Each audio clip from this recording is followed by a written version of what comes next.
Let's talk a little bit about inter-Korean relations, because we have seen those trash balloons coming from North Korea over the border. Tensions have been rising.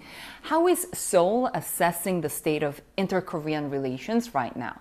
So North Korea kind of stopped any kind of dialogue since 2019 U.S. Hanoi summit has ended in failure and the COVID-19 lockdown, and they are continuing like provocations. And but a few days ago, the South Korean President Yoon Suk-yeol announced a new unification doctrine in August 15, Liberation Day speech. And it is because North Korea is kind of declared the inter-Korean relations as two different hostile countries, and they are kind of erasing unification, the term unification, from all the speeches, all the documents, etc. So the President Yoon's new doctrine is kind of provides a new vision for the unified free Korea, and it is meaningful in the sense that it provided kind of the end state of the unification, which is unified and free Korea. And also it confirms that we are the one nation and we are going to continue to our effort to unified Korean peninsula. And also he mentioned that it is very important to gain global support for the unified Korean peninsula.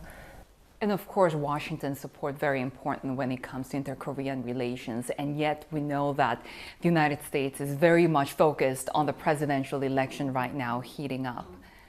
How is Seoul calculating what happens after November? Recently, I read the news that the U.S. Democratic Party platform removed the goal of denuclearization of the Korean peninsula. So people in South Korea is kind of worried what happens after the president election in the U.S. But we strongly believe that our alliance between the U.S. and South Korea is stronger than ever. And regardless of the outcome of the president election, we are going to deter North Korea's threat of nuclear weapons based on the strong alliance between two countries. So we are not that worried about what happens after the U.S. election.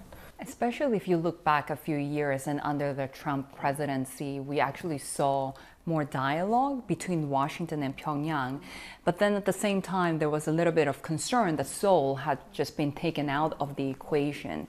Is that a concern that's still around here in South Korea, depending on who wins?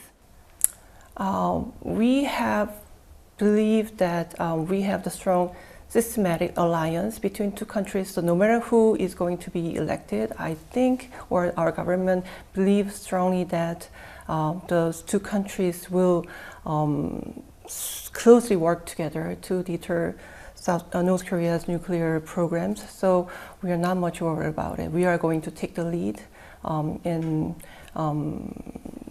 implementing peace on the Korean peninsula. We are not going to be ruled out. The global order seems to be changing now. There's a lot of movement, especially with the ongoing war in Ukraine. It's been really interesting to see the closer relationship between North Korea and Russia. What are Seoul's thoughts about that? So as you know, recently Russian President Putin visited Pyongyang in 24 years for the first time, and they signed a new treaty and upgraded their bilateral relationship centered on military cooperation. And we are worried that, or there is a deep concern that this kind of military cooperation can happen not only in times of emergency, but also in times of peace. So we are so much worried about it. And we believe that we have to work closely together with the international community and to deter nuclear threats from North Korea, and any kind of military cooperation between those two countries that strengthens the military capacity of North Korea is a violation of UN Security Council resolutions. So we need to work closely together with the international community not to make bad things happen in between those two countries. North Koreans have tried to escape the regime for a very long time, which is why we've seen so many defectors over the years, and yet that number seems to have sharply dropped. What role does Seoul think that China is playing there? China is the place where many defectors are going through to come to South Korea.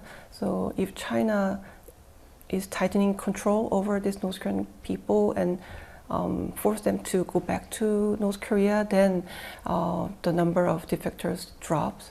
If China closes their eyes to these North Korean people just go through their land, then we have higher number of defectors.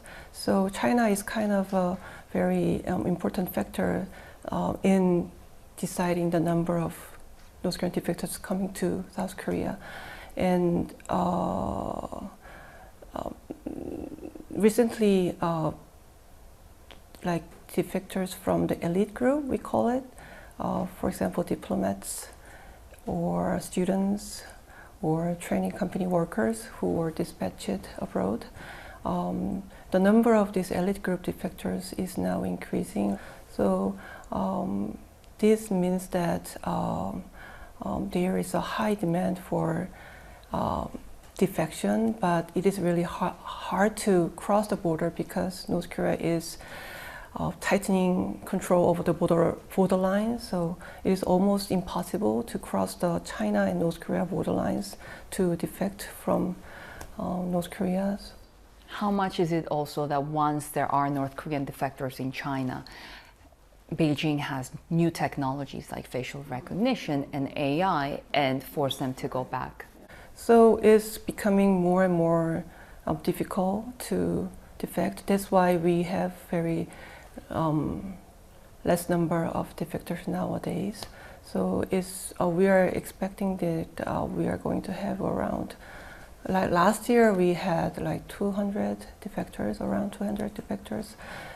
But for example, before the COVID-19, it was around 1,000. So it's like huge drop from 1,000 to like 200. And you know, the Kim Jong-un regime is stepping up the control near the border area, so it is nearly impossible. And the brokerage fee is skyrocketing because it's almost impossible to cross the border. So that's the difficulty that North Korean escapees are now experiencing. The Unification Ministry is holding conversations with Japan, also with the United States in October on human rights issues in North Korea. What will be important to you in discussing there and achieving some results? I would to try our best to let North Korean people know more about the world and have more access to information. So that could be one important issue we are going to talk about in October. And also, like human rights conditions of North Korean people is getting worse and worse. So especially like children, like the persons with disabilities, all those kind of like vulnerable groups. So it could be another issue that how we can improve the human conditions of these vulnerable group people. And hopefully we want to cooperate with North Korean regime to improve human rights conditions in North Korea.